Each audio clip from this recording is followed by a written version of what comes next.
חורף, פסח ואביב שתכף מגיעים, או קיץ, לא משנה באיזו עונה מדובר, חופשת צימרים תמיד באה בטוב.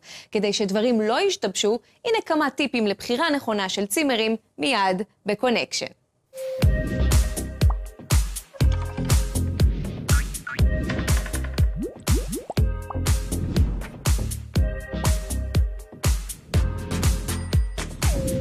היום לכל צימר יש לפחות אתר אחד משלו ועוד כמה עמודים בפייסבוק, אינסטגרם ואיפה לא. אתם צריכים להיזהר מהמלצות שבהרבה מקרים מגיעות מבעלי הצימרים עצמם. איך? נצלו את כל המשאבים שעומדים ברשותכם לבדיקה והצלבת מידע, ואל תסתפקו באתר אחד. בדקו ברשתות החברתיות שלכם עם מכרים שהיו שם בחיפוש כללי בגוגל, או אפילו בדפים העסקיים.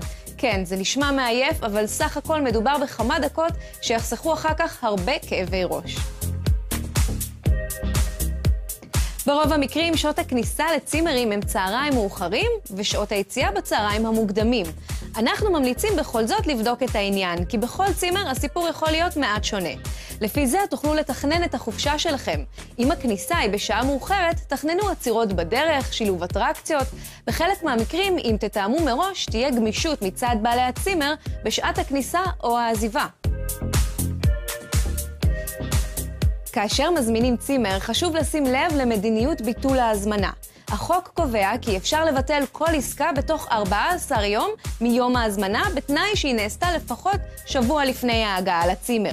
זכות הביטול היא כקבוע בטופס הגילוי, שהוא ההסכם בכתב ביניכם לבין בעל הצימר. הוא מכיל את כל פרטי העסקה שאותו בעלי הצימר מחויב להעביר לכם.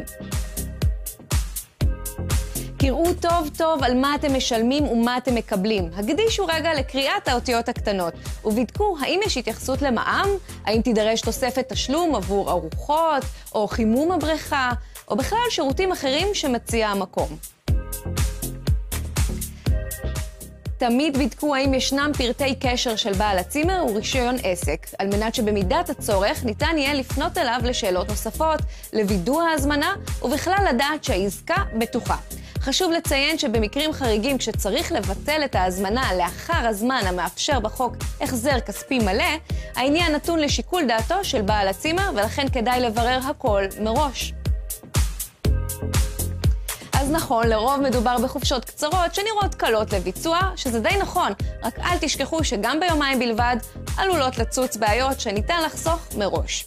צריכים עוד טיפים לחופשה הבאה? כתבו לנו למייל שנמצא כאן על המסך, ואנחנו נחבר לכם הכל בקונקשן הבא.